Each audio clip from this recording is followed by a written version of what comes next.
Marcus Sullivan stood at his corner office window on the 47th floor, watching the city sprawl beneath him like a circuit board of ambition and possibility. At 42, he commanded a financial empire worth hundreds of millions, his investment firm, Sullivan Associates, dominating Manhattan's skyline in reputation, if not in height. His tailored Italian suits, platinum Rolex, and penthouse apartment in Tribeca were the armor of success he'd built around himself over 2 decades of relentless climbing.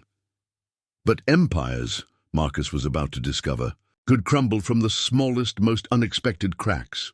Before we jump back in, tell us where you're tuning in from, and if this story touches you, make sure you're subscribed, because tomorrow I've saved something extra special for you. The morning of March 15th began, like every other in the Sullivan household, with precision, efficiency, and the subtle hum of wealth insulating its inhabitants from life's ordinary struggles. Marcus emerged from his master suite at exactly 6:15 a.m., his routine as methodical as the quarterly reports that built his fortune. Black coffee, no sugar. Financial Times, while his driver prepared the Bentley.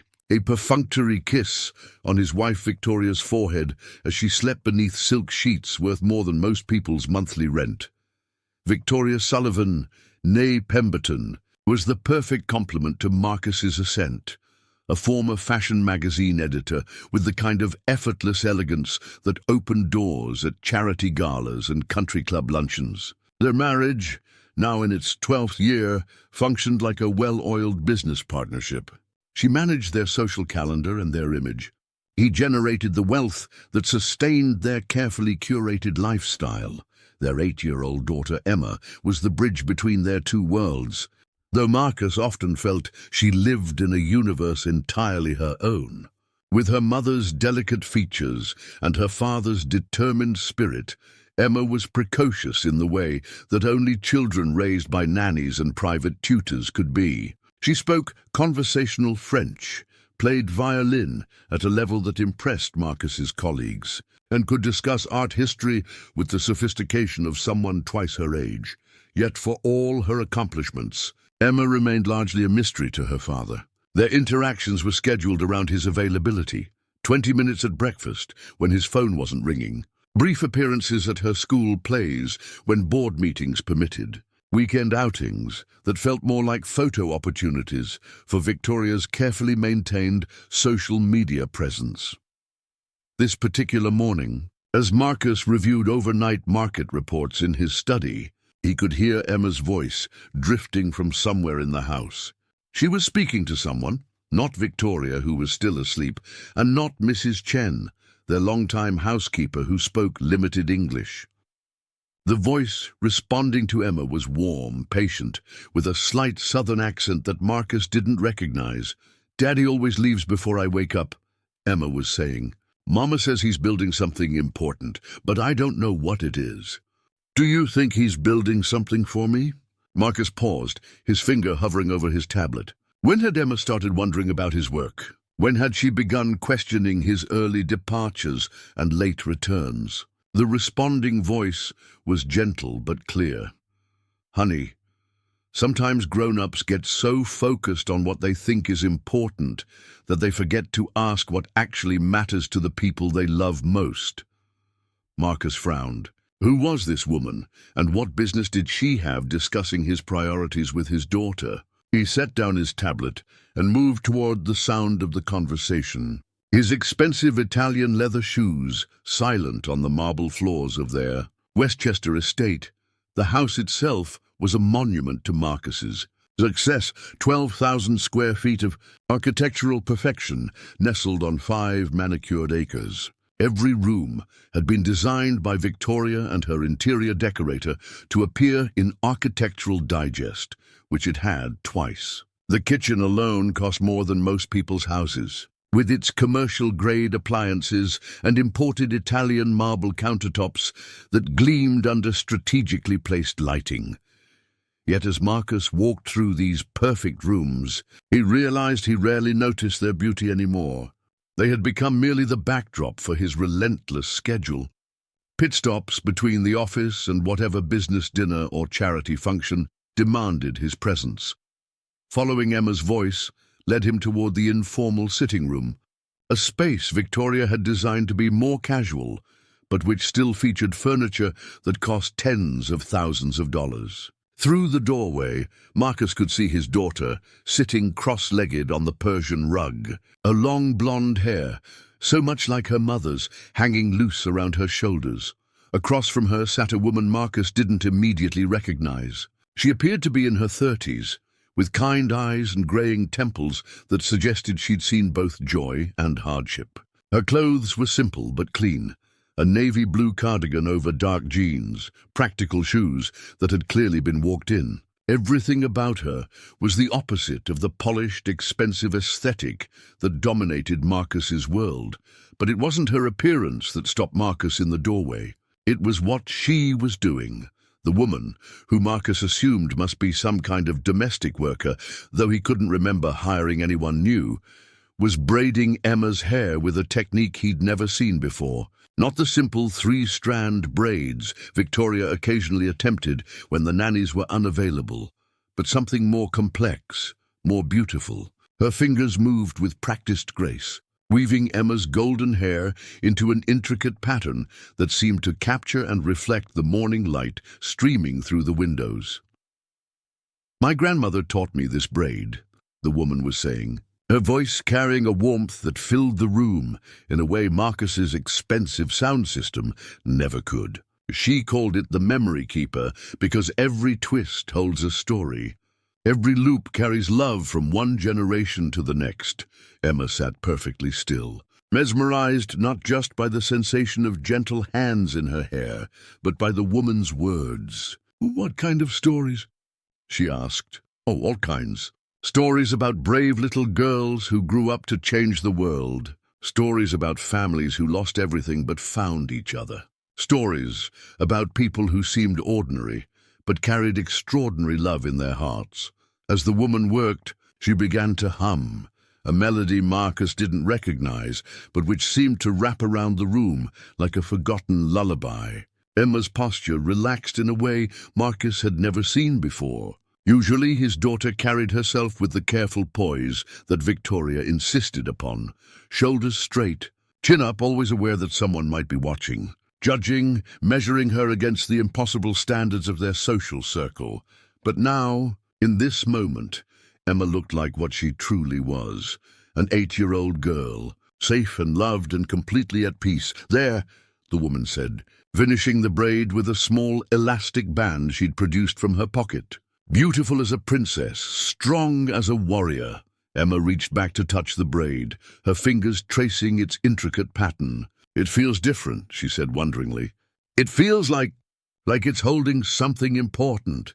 "That's because it is, sweetheart. It's holding all the love that went into making it." Marcus found himself frozen in the doorway, struck by a revelation he couldn't yet articulate. When was the last time he'd seen Emma look so genuinely happy? When was the last time he'd heard her laugh without the careful restraint that Victoria coached into her? When was the last time anyone had taken 20 uninterrupted minutes to focus entirely on his daughter's joy? The woman began gathering what appeared to be cleaning supplies from a small basket beside her, but her movements were unhurried. She was clearly preparing to leave, but not because she was eager to escape. Rather, she seemed to understand that the moment she'd created with Emma was complete, perfect in its simplicity. "Miss Sarah," Emma said suddenly. And Marcus finally had a name to attach to this mysterious presence in his home. "Will you teach me more braids tomorrow?" Sarah's smile was radiant. "If your mama and daddy say it's okay, I'd love to. There are dozens of different braids, each one with its own story." Emma clapped her hands together, her excitement genuine and unguarded. "I want to learn them all. I want to know all the stories." As Sarah stood and smoothed her cardigan, Marcus realized he was about to be discovered eavesdropping on his own daughter. But something held him in place, a growing certainty that he was witnessing something significant, something that might change everything if he let it. Who was this woman who could transform his carefully controlled daughter into a giggling 8-year-old? What stories was she carrying? And why did her presence in his perfect, precisely managed home feel like the most real thing he'd experienced in years? The morning light shifted, casting longer shadows across the marble floors.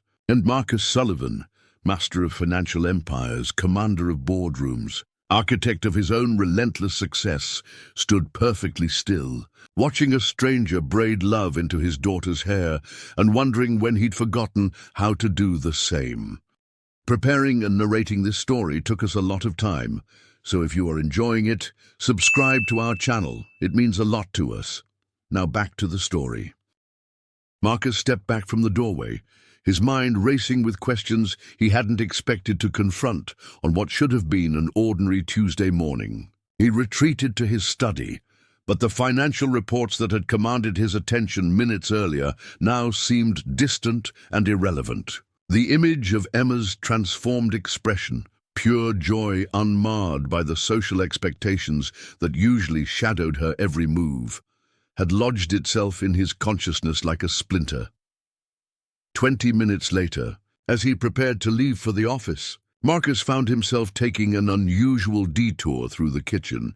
Mrs. Chen was there, as always, preparing Emma's breakfast with the same methodical precision she'd brought to the Sullivan household for the past 6 years. Mrs. Chen, Marcus said, surprising both of them with his presence in the kitchen during morning routines. The woman with Emma this morning, Sarah. How long has she been working here? Mrs. Chen paused in her breakfast preparations, her weathered hands still holding the silver spoon she'd been using to arrange fresh berries. Miss Sarah not work here, Mr. Sullivan. She come yesterday, emergency from agency. Your regular cleaning lady Maria, her daughter in hospital. Sarah come help just 2 days. Emergency replacement. That explained why Marcus hadn't recognized her, but it didn't explain the profound connection he'd witnessed between this stranger and his daughter. In his experience, temporary staff maintained professional distance, completed their tasks efficiently, and left without forming attachments. They certainly didn't spend 20 minutes braiding intricate patterns into his daughter's hair while sharing stories about grandmothers and memory keepers. What agency? Marcus asked. Helping Hands Home Services, Mrs. Chen replied, already turning back to her breakfast preparations. Miss Victoria arrange everything. She says Sarah come highly recommended, very experienced with families.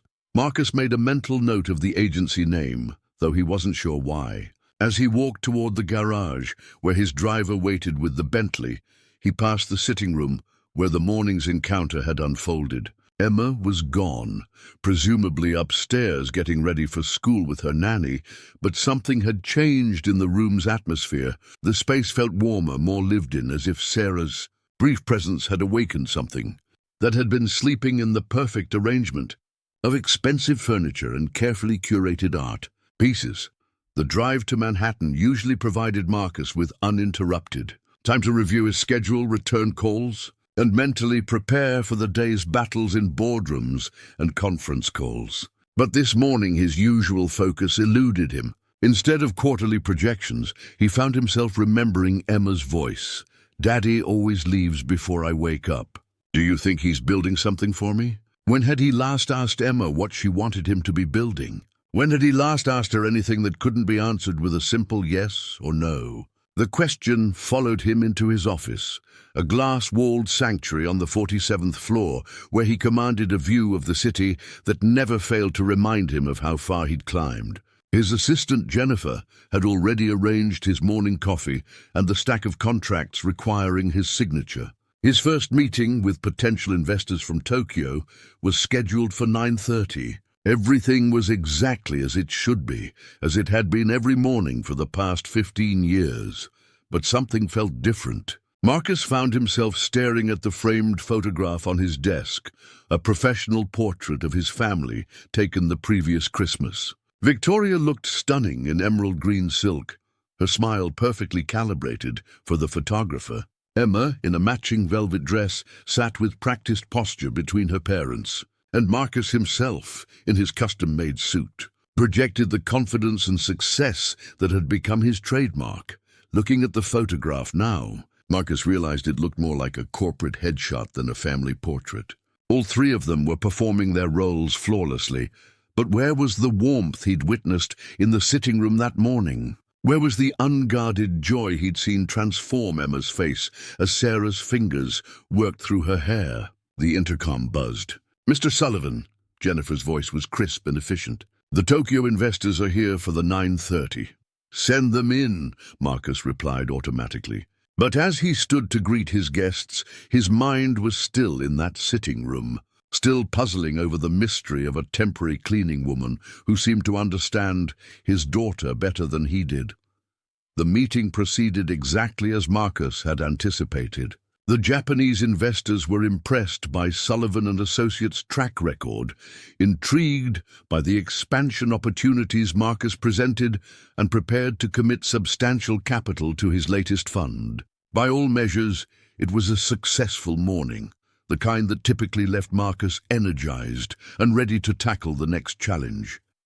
Instead, he found himself distracted throughout lunch with his senior partners, only half listening as they discussed market volatility and regulatory changes. His phone buzzed with the usual stream of messages, updates from traders, requests from clients, invitations to industry events that would require his presence and Victoria's perfectly orchestrated charm. Among the messages was one from Victoria herself. "Sarah did wonderful job today." Emma raved about her new hairstyle at school, thinking of asking agency if she can come regularly. Marcus stared at the message longer than it warranted. Victoria had noticed the change in Emma too, but while his wife was focused on the practical outcome, a well-braided hairstyle, Marcus couldn't stop thinking about the deeper transformation he'd witnessed.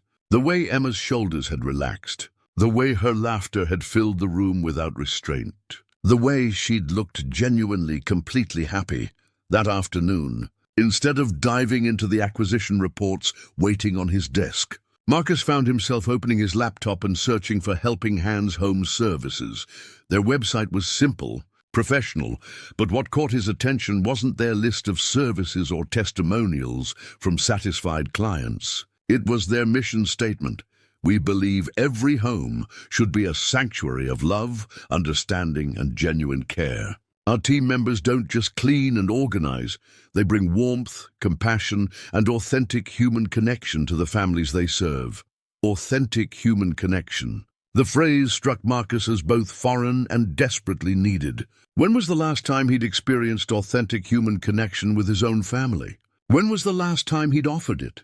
His private line rang, a call from a client in London. Marcus answered automatically, his attention splitting between the conversation about currency fluctuations and the growing realization that something fundamental had shifted in his world that morning. The successful executive who had walked out of his house at 7:30 a.m. was the same man sitting in this chair. But somehow everything had changed. As the afternoon wore on, Marcus found himself making an impulsive decision. Instead of staying late to review the quarterly reports, instead of attending the networking dinner he'd promised to join, he told Jennifer to reschedule everything after 5 o'clock. "Everything, sir?" Jennifer's surprise was evident. Marcus hadn't left the office before 7 p.m. in over 2 years. "Everything," Marcus confirmed. "I'm going home." The drive back to Westchester gave Marcus time to think about what he hoped to accomplish. He had no plan, no agenda, no clear objective beyond a growing certainty that he needed to understand what had happened in his sitting room that morning. Who was Sarah Jenkins? He'd found her full name on the agency website. And what had she seen in his family that had compelled her to spend 20 unhurried minutes creating beauty and sharing stories with the little girl she'd just met? More importantly, what had she seen that Marcus had been missing? As the Bentley turned into his circular driveway, Marcus realized he was nervous, an unfamiliar sensation for a man who negotiated million-dollar deals without breaking a sweat. But this felt different, more important somehow than any boardroom confrontation or client presentation. He was about to walk into his own house with questions instead of answers, seeking something he couldn't yet define. For the first time in years, Marcus Sullivan was genuinely uncertain about what would happen next. And surprisingly, The uncertainty felt like the beginning of something rather than the end.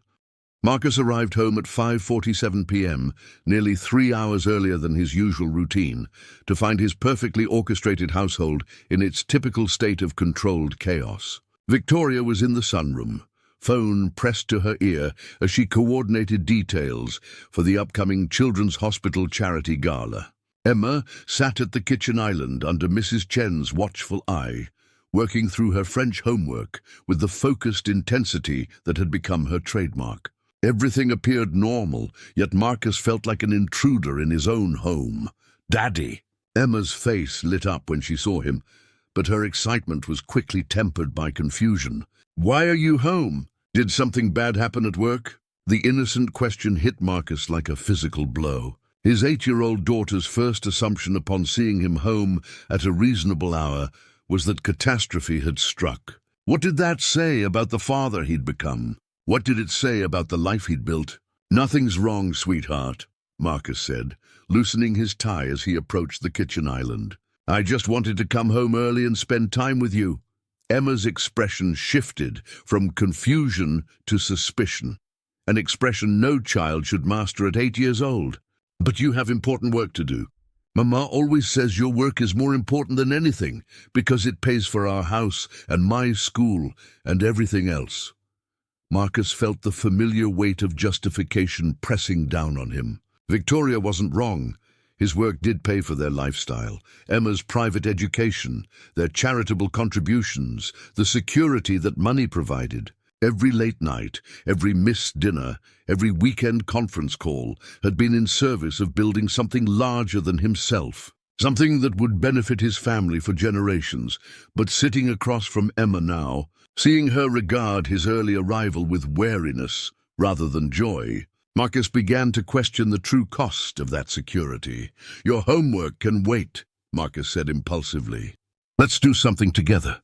"What would you like to do?" Emma blinked, clearly thrown by this departure from routine. I don't know. I always do homework now. Then dinner, then violin practice, then Mama reads to me before bed. What do you want to do?" Marcus pressed, realizing he'd never asked her this question before. "If you could do anything right now, what would make you happy?" The silence stretched between them, and Marcus watched his daughter's face cycle through emotions he couldn't entirely read. "Finally," she said in a small voice, "I'd like to learn more braids. Like Miss Sarah showed me this morning." Before Marcus could respond, Victoria appeared in the doorway, having finished her phone call. Her perfectly styled blonde hair caught the kitchen's recessed lighting, and her expression shifted from surprise to concern as she took in the scene. "Marcus, what are you doing home so early?" "The Hendersons' dinner is tonight. You promised we'd make an appearance." "I cancelled," Marcus said, not taking his eyes off Emma. "I wanted to spend the evening with Emma." Victoria's laugh was sharp, brittle. "Darling, that's sweet, but Emma has her routine. Homework, violin, bath time. She's performing at the spring recital next week. And Mrs. Petrov specifically said she needs extra practice on the Vivaldi piece." "The recital can wait one night," Marcus said, surprised by the firmness in his own voice. "Can it?" Victoria's tone carried an edge that had sharpened over years of managing their social calendar. "The Weatherbys will be there, and the Ashfords. Emma's performance reflects on our family, Marcus. These people notice everything." There it was, the invisible weight that pressed down on all of them. The constant awareness that they were performing, being evaluated, measured against impossible standards by people whose opinions had somehow become more important than their own happiness. "What if I don't care what the Weatherbys think?" Marcus asked quietly. Victoria stared at him as if he'd spoken in a foreign language. "Don't be ridiculous. Of course you care. Your reputation, your business relationships, they're all interconnected. The Ashfords alone have referred 3 major clients to you this year." Emma had gone very still, her pencil suspended over her French worksheet. Marcus realized she was listening to every word, absorbing this conversation about priorities and appearances and the careful calculations that governed their lives. "Emma," Marcus said, ignoring Victoria's increasingly alarmed expression, "would you like to learn some braids?" Marcus, Victoria's voice carried a warning. Emma needs structure. She thrives on routine. Dr. Brennan was very clear about that during our last consultation. Dr. Brennan, the child psychologist Victoria, had insisted they consult when Emma showed signs of what the doctor termed perfectionist anxiety, 8 years old. And his daughter was already in therapy for the pressure of being a Sullivan. One evening, Marcus said, his voice steady. One evening where she doesn't have to be perfect. She doesn't have to be perfect, Victoria snapped, but her words rang hollow. She has to be prepared. The world is competitive, Marcus. If we don't give her every advantage, someone else will surpass her. Emma's hand had begun to tremble slightly as she gripped her pencil. Marcus watched his daughter, really watched her, and saw the tension in her small shoulders, the way she held herself as if she were constantly being judged. When had his 8-year-old learned to carry the weight of the world? What if being happy is more important than being prepared? Marcus asked. Victoria's expression hardened. That's naive, and you know it. Happiness is a luxury we can afford because of everything you've built, because of the sacrifices we've made. Sacrifices. The word hung in the air between them, loaded with years of missed bedtimes, postponed family vacations, and conversations that had been cut short by the urgent demands of Marcus's empire building. What if we've sacrificed the wrong things? Marcus said quietly. The question seemed to suck the oxygen from the room. Victoria's face went pale, then flushed with anger. How dare you? How dare you come home one day, 3 hours early, and question everything we've worked for? Everything we've built together. I'm not questioning what we've built, Marcus said, though he wondered if that was entirely true. I'm questioning what we've lost along the way. Emma's pencil finally slipped from her fingers, rolling across the counter with a small sound that seemed to echo in the sudden silence. Her eyes moved from her father to her mother, and Marcus could see her trying to process the tension crackling between her parents. I don't want to learn braids, Emma said suddenly, her voice small and careful. I want to practice violin. Mrs. Petrov says I need to work on my intonation. The defeat in her voice broke something inside Marcus. His 8-year-old daughter was choosing duty over joy, performance over play, because she'd learned that safety lay in meeting expectations rather than expressing desires. Sweetheart, Marcus began, but Emma had already slid off her stool and was gathering her homework. I should practice, she said, not meeting his eyes. The recital is important. As Emma disappeared toward the music room, Victoria turned to Marcus with a look of cold satisfaction. This is what happens when you disrupt routine. You confuse her. She needs consistency, Marcus. She needs to know what's expected. But Marcus was thinking about that morning, about the way Emma had relaxed completely under Sarah's gentle hands, about the unguarded laughter that had filled the sitting room. That hadn't been confusion, that had been relief. Relief from the constant pressure to perform, to excel, to justify her existence through achievement. Maybe, Marcus said slowly, she needs to know she's loved whether she meets expectations or not. Victoria's laugh was bitter. Love doesn't pay for Princeton, Marcus. Love doesn't open doors or create opportunities. Love is what we can afford to give her because of everything else we provide.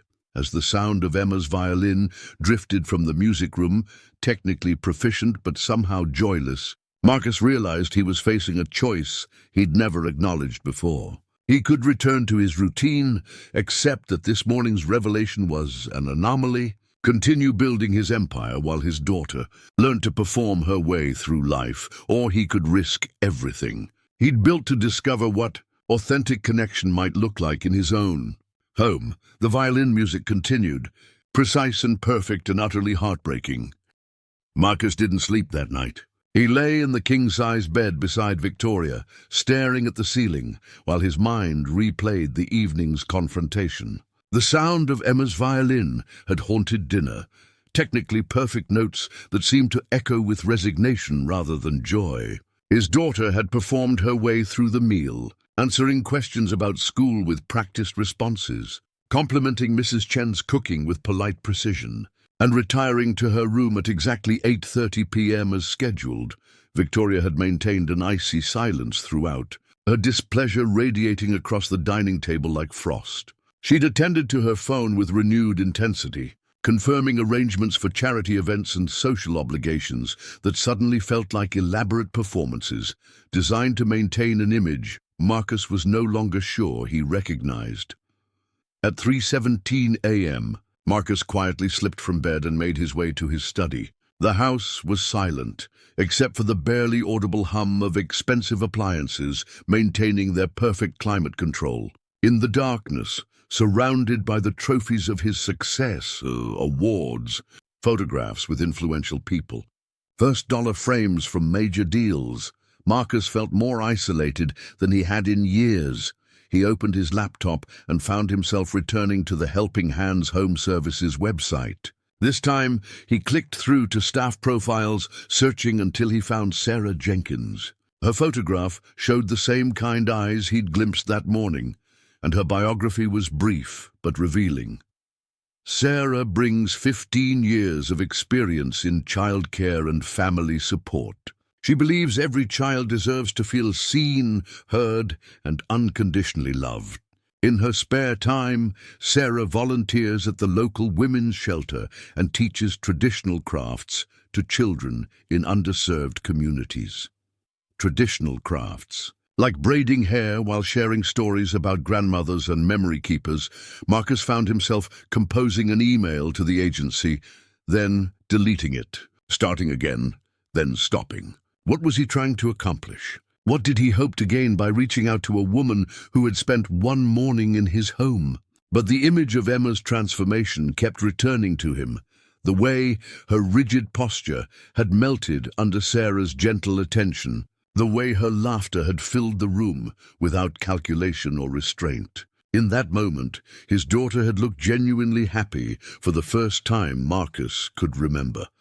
At 4:30 a.m., he finally sent the email, "I would like to speak with Sarah Jenkins about a potential long-term arrangement. Please have her contact me at her earliest convenience." This is regarding the Sullivan family account. The response came faster than he'd expected.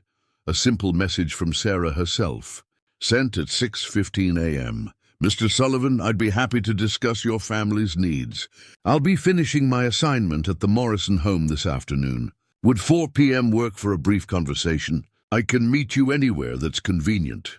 Marcus stared at the message, realizing he was about to cross a line he couldn't uncross. This wasn't about hiring additional household help. Victoria managed those arrangements with military precision. This was about something deeper, more fundamental. This was about choosing a different path for his family, even if he couldn't yet see where it would lead. He replied immediately, 4 p.m. works perfectly. Would you be willing to meet at Central Park? Near the Alice in Wonderland statue. I think we need to talk outside of normal circumstances. Her response was immediate. Of course. I'll see you then.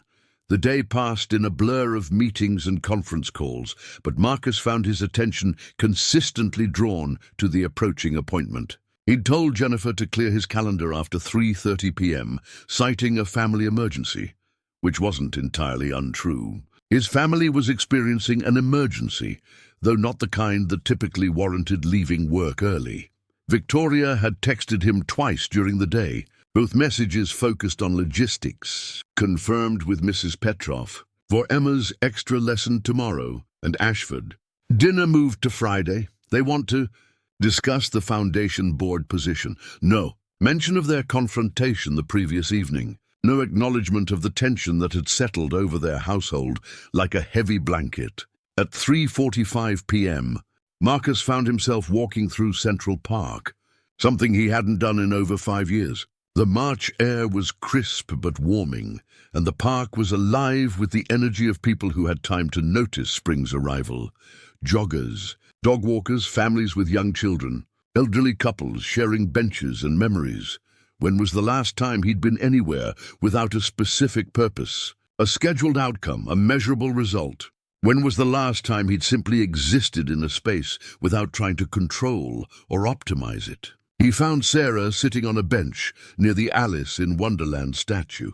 watching a group of children climb on the bronze sculpture with the patient attention of someone who genuinely enjoyed observing young people at play. She looked up as he approached, and her smile was warm but curious. "Mr. Sullivan," she said, standing to shake his hand. "Thank you for meeting me here. It's beautiful, isn't it? I never get tired of watching children discover these statues for the first time." Marcus followed her gaze to the climbing children, their laughter echoing across the park. When was the last time Emma played like that? He found himself asking. Sarah's expression grew thoughtful. "Has she ever?" The question hung between them, uncomfortable in its directness. Marcus realized he couldn't remember ever seeing Emma play with the unconscious abandon of the children before them. Even her playground interactions at school were carefully managed, supervised, structured around educational outcomes rather than simple joy. "I watched you with her yesterday morning," Marcus said, settling onto the bench beside Sarah. "I saw something I haven't seen in years, maybe ever." "She's a beautiful child," Sarah said carefully. "Intelligent, thoughtful, remarkably articulate for her age." But Sarah was quiet for a long moment, watching the children play. "She carries a lot of weight for someone so young. She's learned to perform her childhood rather than live it." The words hit Marcus with startling accuracy. Performance. That was exactly what he'd witnessed at dinner the previous evening. Emma performing the role of the perfect daughter, hitting every mark, delivering every expected response, never risking a moment of genuine spontaneity. "How do I help her?" Marcus asked, surprised by the vulnerability in his own voice. "The question," Sarah said gently, "is whether you're ready to help yourself first." "What do you mean?" Sarah turned to face him directly, her expression kind but unflinching. "Children learn what they live, Mr. Sullivan. If Emma is performing her childhood, it's because that's what she sees the adults around her doing. She's learned that love and approval come through achievement, through meeting expectations, through being what others need her to be, rather than who she actually is." Marcus felt something cold settle in his stomach. "You're saying this is my fault. I'm saying it's fixable," Sarah replied. "But only if you're willing to model something different. Only if you're willing to stop performing your own life long enough to discover what authentic connection actually looks like." A jogger passed by, earbuds in, completely focused on his pace and distance. Marcus watched him disappear around a bend, struck by the metaphor. Everyone racing toward destinations they'd never paused to question, measuring progress by metrics that might be completely irrelevant to their actual happiness. "I don't know how," Marcus admitted. "I've been performing success for so long, I'm not sure I remember who I actually am underneath it all." Sarah's smile was understanding rather than judgmental. "That's where we start then. With not knowing, with being willing to discover rather than control." "My wife thinks this is dangerous," Marcus said. "She thinks I'm risking everything we've built. Are you?" Marcus considered the question seriously. Was he risking his empire, his reputation, his carefully constructed life? Possibly. Probably. But sitting in this park, watching children play with unguarded joy, he realized he was risking something even more valuable if he didn't act. He was risking his daughter's childhood, his family's happiness, his own soul. "What would you suggest?" he asked. Sarah's eyes lit up with the same warmth he'd seen when she was braiding Emma's hair. "Start small. Start with presence instead of performance. Start with curiosity instead of control. Start with one genuine moment at a time. And if my wife objects, then you'll learn whether your marriage is built on love or on image," Sarah said quietly. "And either way, you'll know the truth."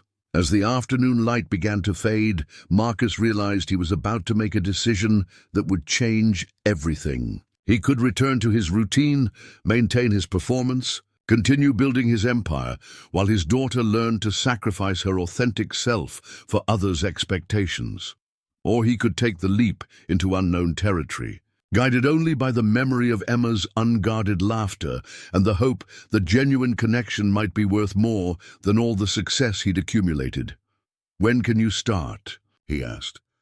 Sarah began the following Monday, not as a replacement for their existing staff, but as what Marcus had carefully termed to Victoria, a family enrichment specialist, a role he'd invented to justify the expense without revealing the true nature of his intentions. Victoria had raised her eyebrows at the additional cost, but hadn't objected, particularly when Marcus mentioned that Sarah came highly recommended for working with high-achieving families who wanted to optimize their children's emotional development. The corporate language had been deliberate, designed to make his radical decision sound like another calculated investment in Emma's future.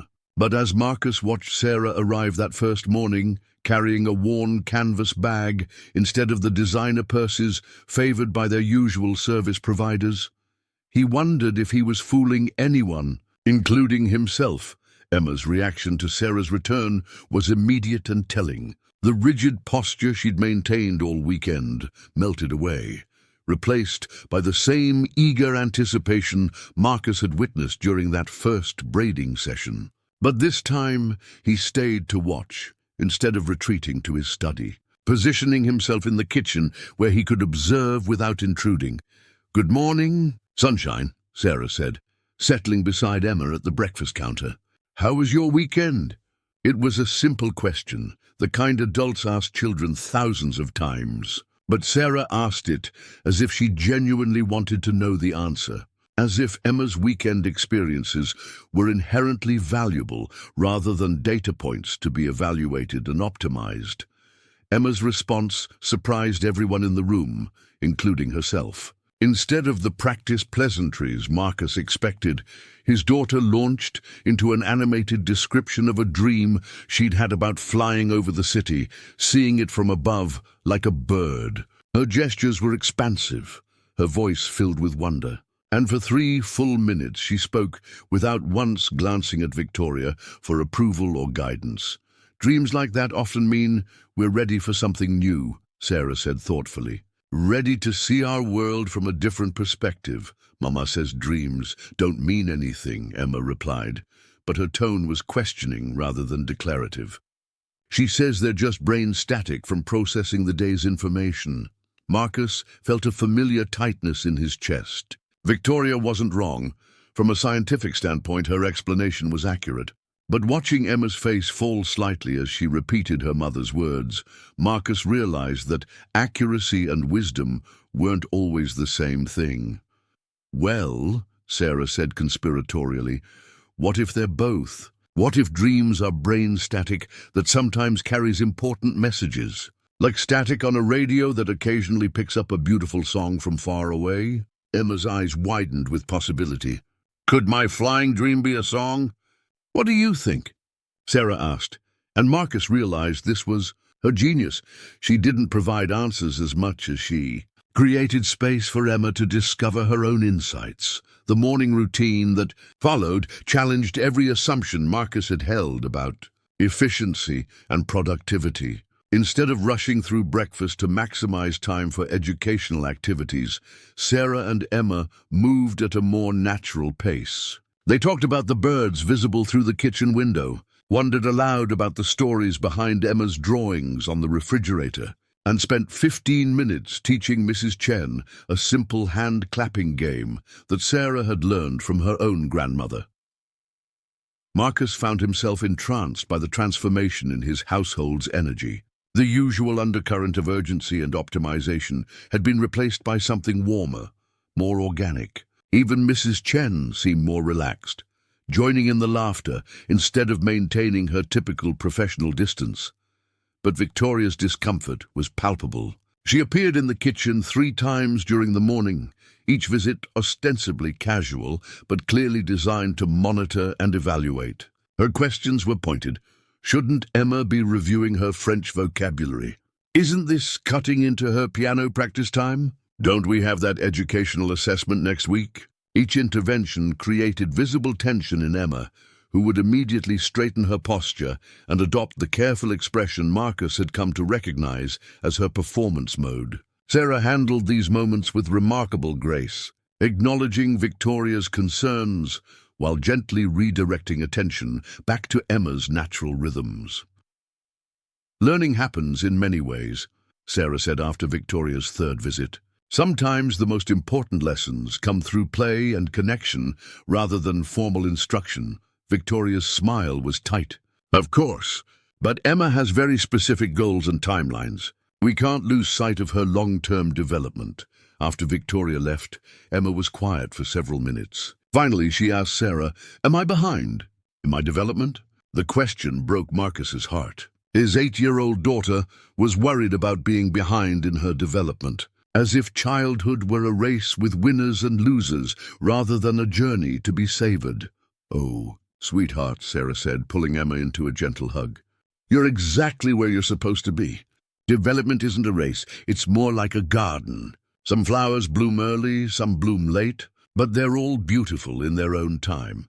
That afternoon, when Marcus returned from work at his newly established 6 p.m. departure time, he found Sarah and Emma in the backyard, a space that had been professionally landscaped but rarely used for anything beyond formal entertaining. They were planting seeds in small terracotta pots, their hands dirty with soil. Their conversation focused on the mystery of how tiny seeds could transform into tomatoes and marigolds and basil. "Daddy," Emma called out, waving a muddy hand. "We're making a garden. Sarah says plants grow better when they're loved and talked to. Do you want to plant something?" Marcus looked down at his expensive suit, his Italian leather shoes, his platinum watch that cost more than most people made in a month. Everything about his appearance was designed to project success and control. Getting dirty in the garden would require abandoning that image, even temporarily. "I'd love to," he heard himself saying. The next hour passed in a blur of soil and seeds and stories. Sarah shared folklore about different plants, while Emma made up elaborate narratives about the vegetables they would grow. Marcus found himself laughing, as his daughter assigned personalities to their tomato, seedlings and created voices for their herb garden, but the peace was shattered when Victoria returned from her tennis lesson to find the three of them covered in dirt. Marcus's jacket abandoned on a garden chair, his shirt sleeves rolled up to his elbows. "What on earth are you doing?" Victoria's voice carried the sharp edge Marcus recognized as her public embarrassment tone. "The Weatherbees are arriving in 2 hours for cocktails, and you look like I've been playing with my daughter," Marcus finished quietly. The silence that followed was filled with unspoken tensions. Victoria's eyes moved from Marcus's dirty hands to Emma's mud-stained dress, to Sarah's calm, unflinching presence. In that moment, Marcus realized they were all performing for different audiences. Victoria for their social circle, Emma for her parents' approval, and himself for some impossible standard of perfection he'd internalized years ago. Only Sarah seemed to exist without performance, comfortable in her own skin regardless of who was watching. "Perhaps," Victoria said carefully, "we should discuss appropriate activities and schedules. I'd hate for there to be any confusion about expectations." Sarah nodded respectfully, but Marcus caught the slight tightening around her eyes. She understood the subtext perfectly. This was a warning, a reminder of who controlled the household dynamics. That evening, after the Weatherbees had departed and Emma was asleep, Marcus found himself staring at his dirty fingernails, evidence of an afternoon spent in genuine connection with his daughter. The small crescents of soil felt like battle scars from a war he was only beginning to understand. He was fighting. Change, he was learning, wasn't just about new behaviors. It was about confronting the entire architecture of assumptions, expectations, and fears that had shaped his family's life for years, and resistance was coming from directions he hadn't anticipated. The crisis began on a Thursday morning in April, 3 weeks after Sarah had become a regular presence in the Sullivan household. Marcus was reviewing quarterly projections when his assistant Jennifer buzzed through with unusual urgency. "Mr. Sullivan, there's a Mrs. Pemberton on line 2. She says it's about Emma's school situation, and it's urgent." Margaret Pemberton, Victoria's mother and a woman whose approval Marcus had spent 12 years trying to earn. Her call during business hours meant something significant had happened, something that couldn't wait for the family's scheduled Sunday dinner. Marcus, Margaret's voice was crisp, with barely contained outrage. I just received a very disturbing call from Constance Ashford. Apparently, Emma made quite a spectacle of herself at the Riverside Academy Spring Showcase yesterday.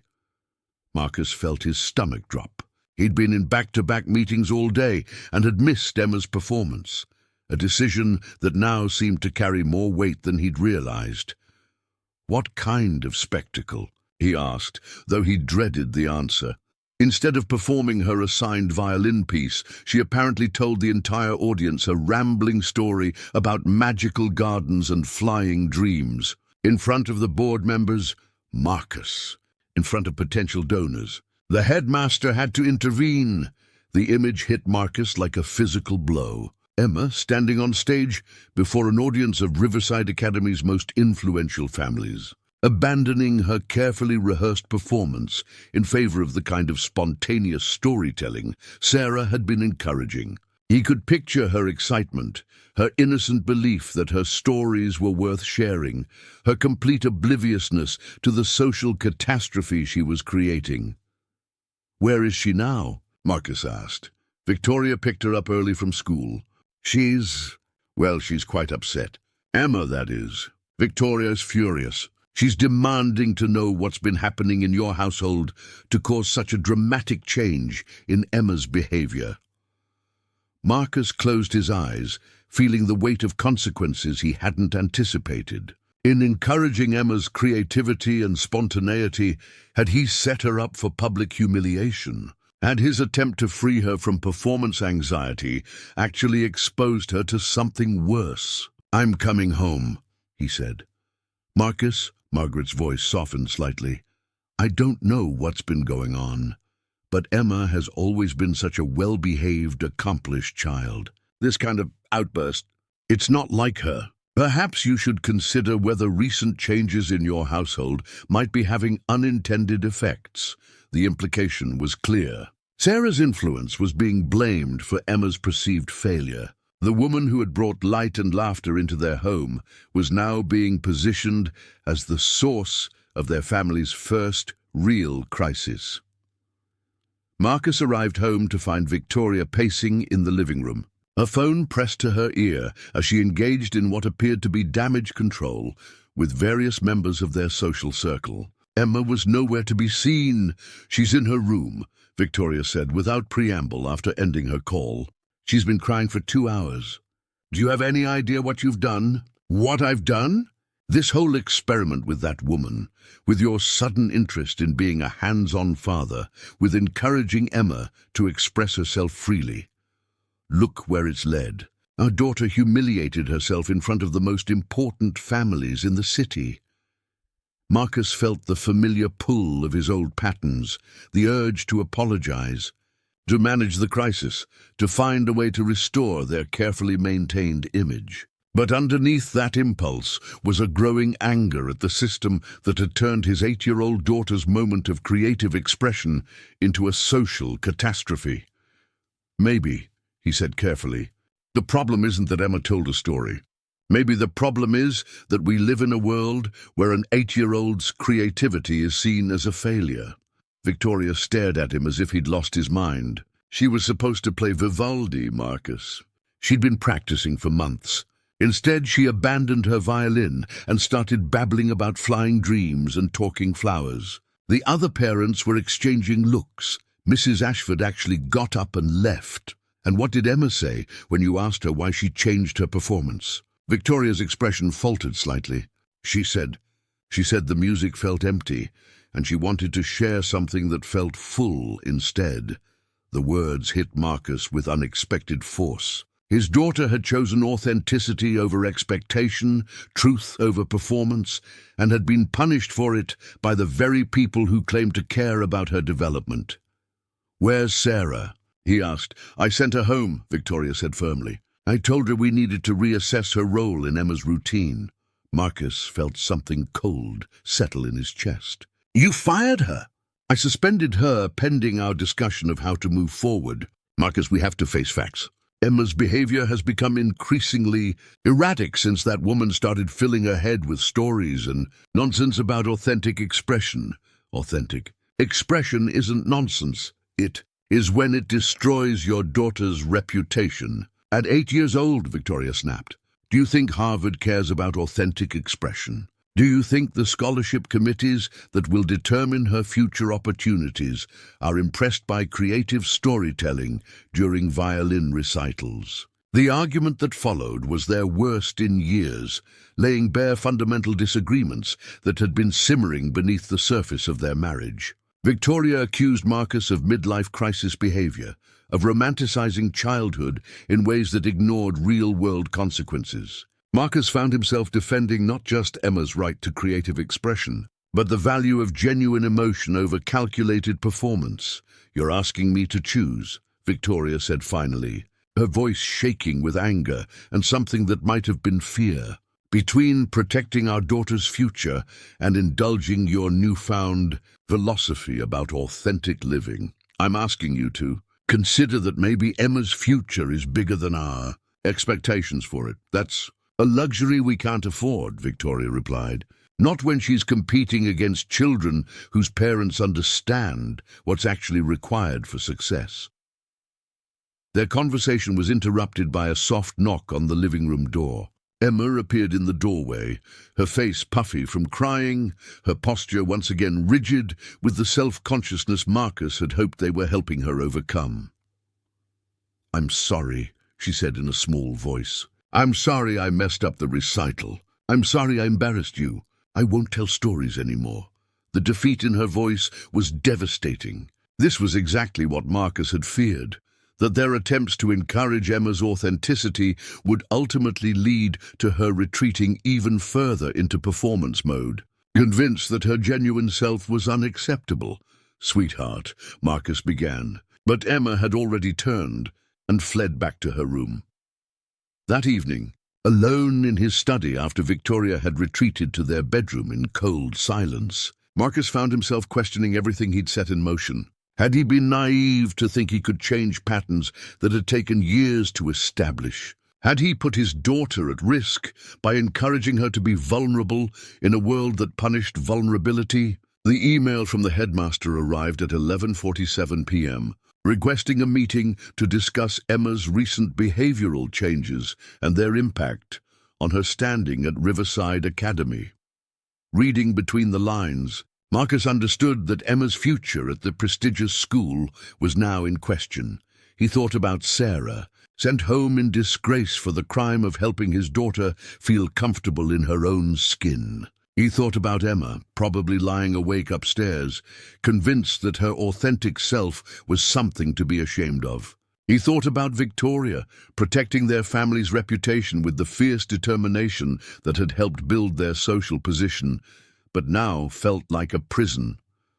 Most of all, he thought about the choice Victoria had presented: protect Emma's conventional future or risk everything on the possibility that authenticity might be worth more than achievement.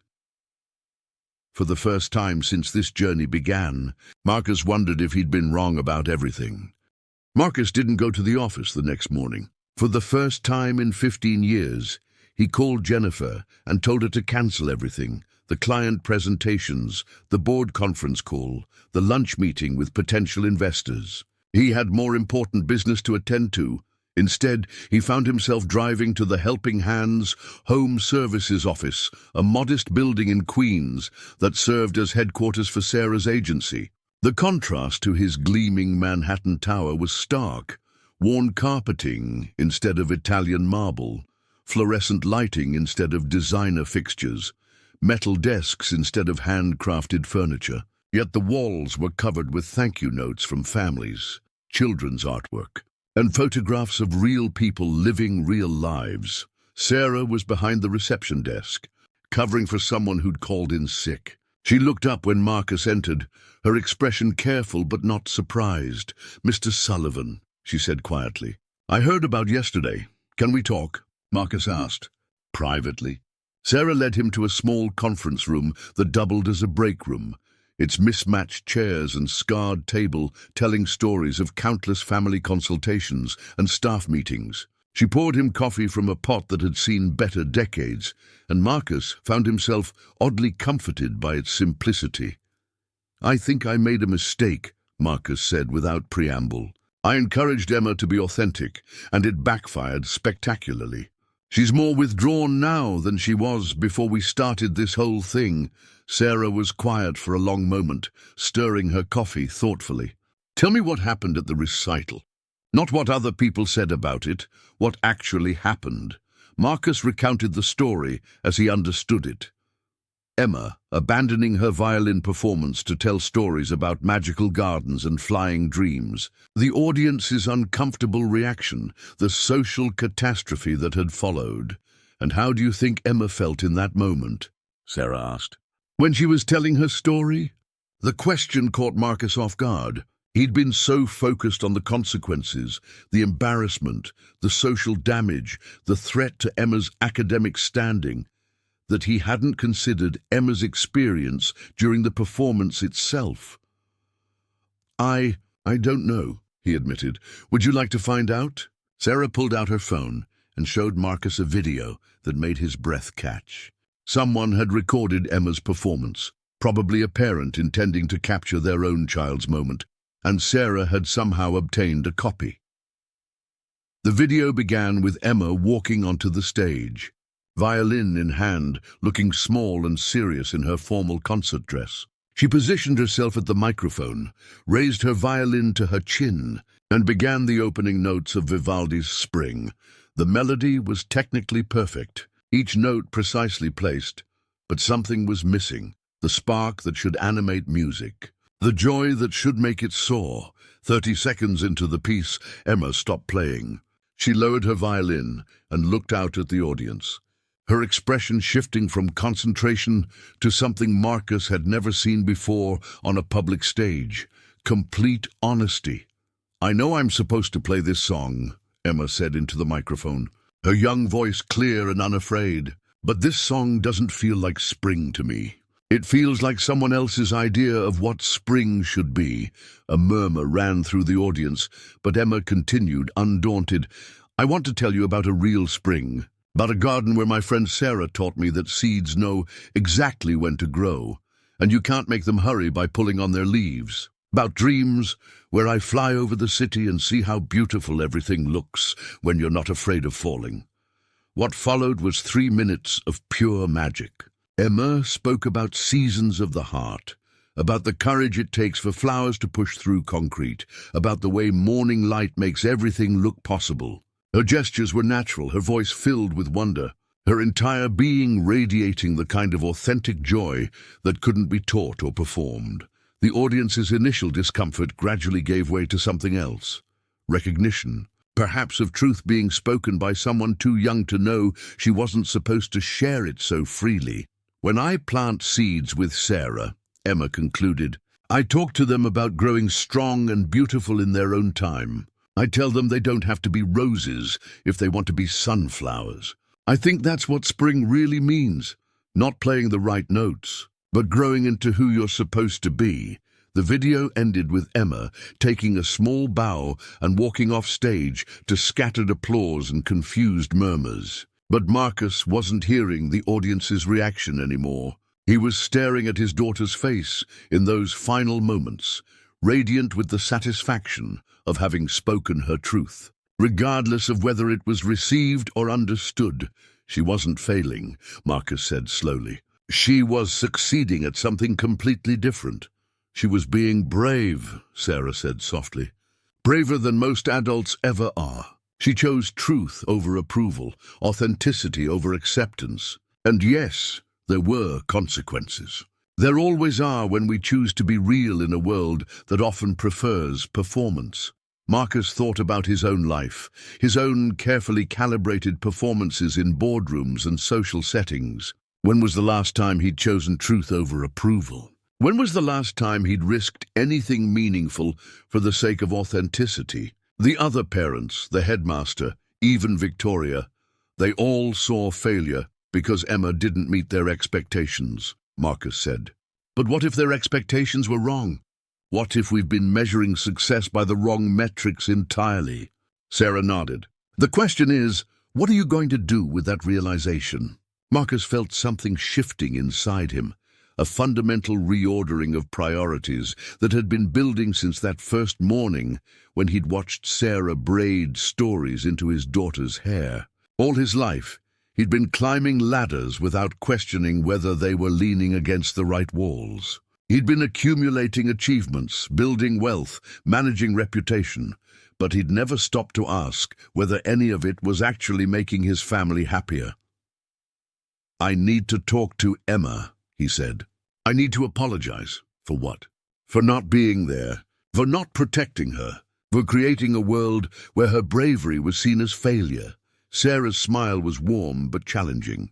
Those are good starts, but what Emma really needs is for someone to model the kind of authenticity she showed on that stage. She needs to see that choosing truth over performance is valuable, even when it's costly. Marcus understood. Emma's retreat into apologetic performance mode wasn't just about the recital incident. It was about learning that the adult world couldn't be trusted to value authenticity.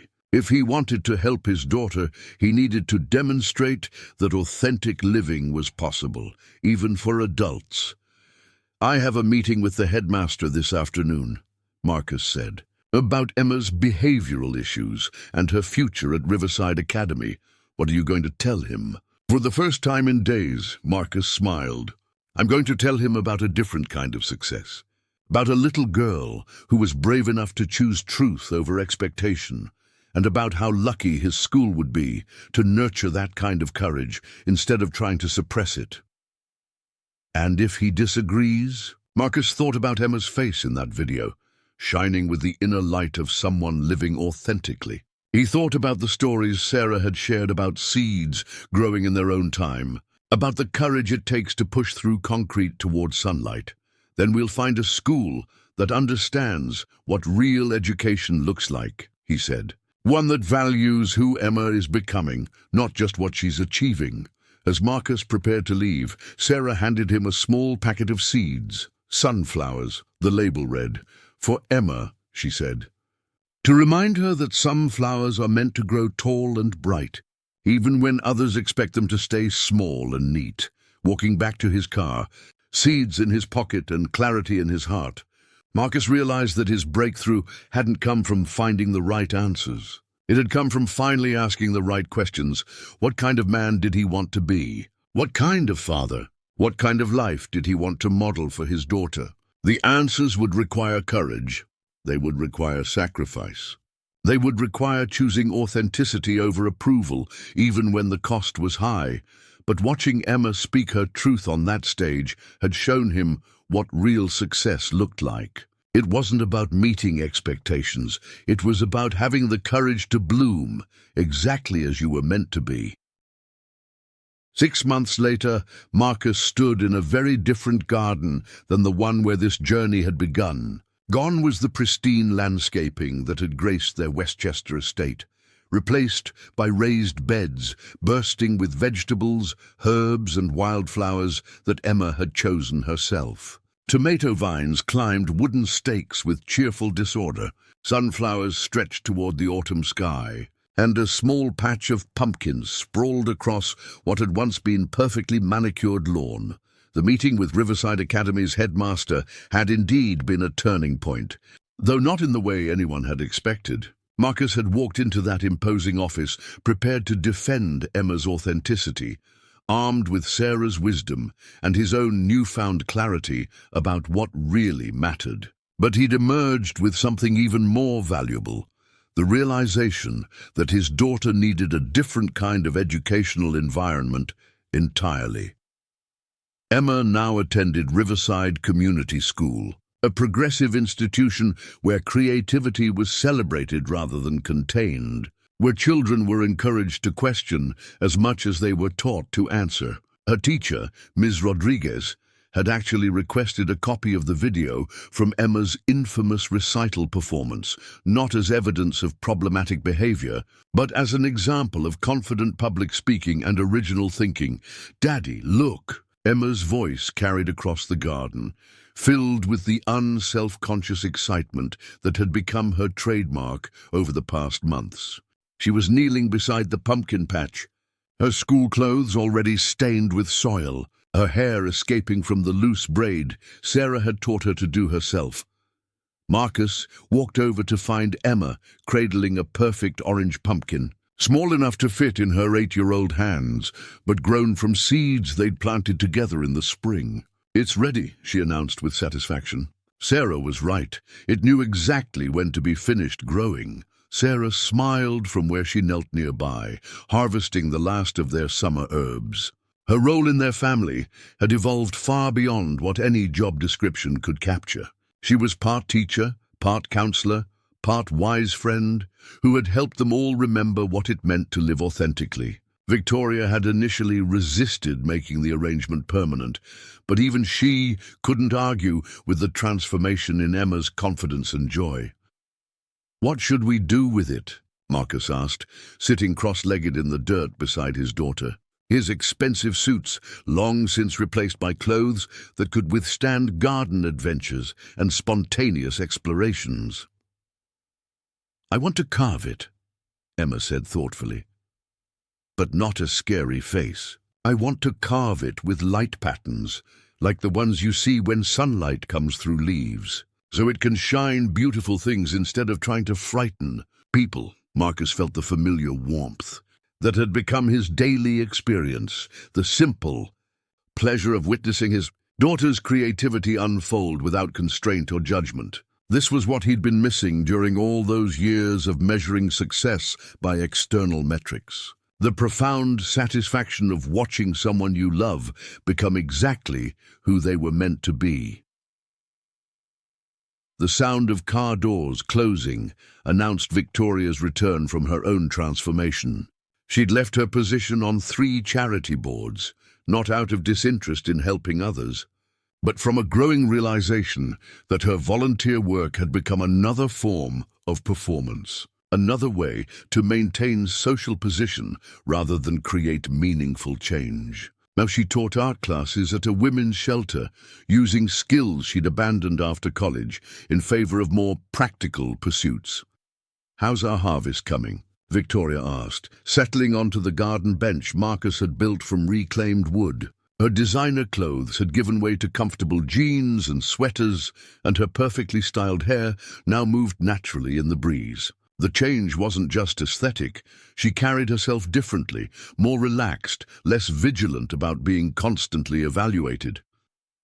"Emma's pumpkin is ready," Sarah reported. "And I think we have enough herbs to make that soup recipe your grandmother used to make." Victoria's face lit up. Over the past months, she'd begun sharing stories from her own childhood, memories she'd buried in favor of maintaining her carefully curated adult image. Her grandmother's recipes, her father's woodworking projects, her own teenage dreams of becoming an artist, all of it had emerged as Victoria learned to value authenticity over achievement. The transition hadn't been easy. They'd lost some friends who couldn't understand their new priorities, missed some social opportunities that had once seemed crucial, and faced whispered criticism from people who interpreted their choices as judgment of their own lives. Victoria's mother still made pointed comments about Emma's unusual school and Marcus's reduced work schedule. But they'd gained something immeasurably more valuable. They'd gained each other.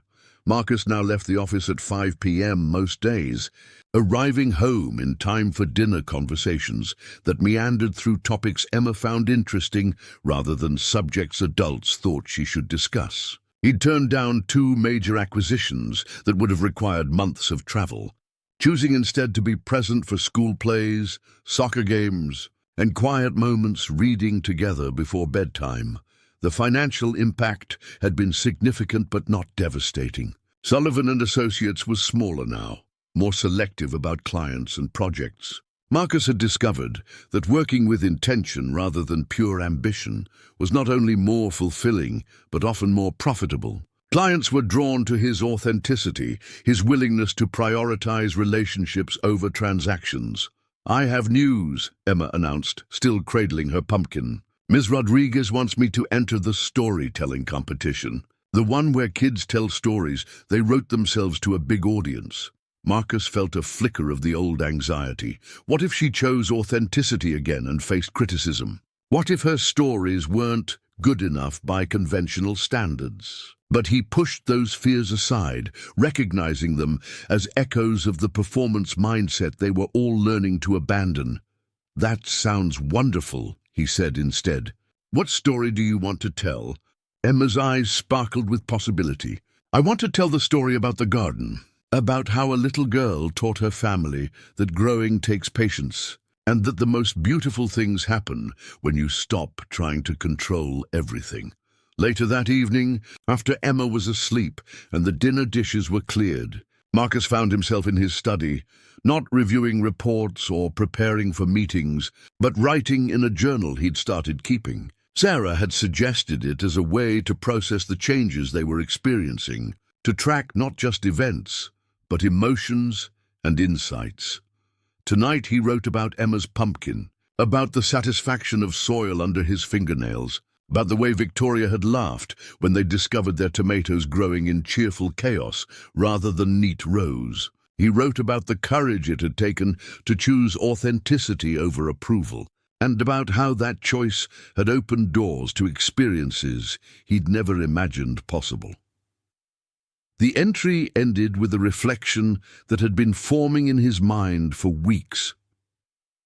"I spent 15 years building an empire, accumulating achievements and climbing ladders I thought led to success. But I was measuring progress by the wrong metrics entirely. Real success isn't about what you accumulate, it's about who you become in the process of living authentically." As Marcus closed the journal, he could hear soft laughter from the kitchen, where Victoria and Sarah were planning tomorrow's garden projects. Emma's voice drifted from upstairs where she was supposed to be sleeping, but was clearly still awake, probably practicing stories for her competition. The house felt alive, in a way it never had, when everything was perfect and controlled. They were messier now, louder, more spontaneous. They were also happier, more connected, more genuinely themselves.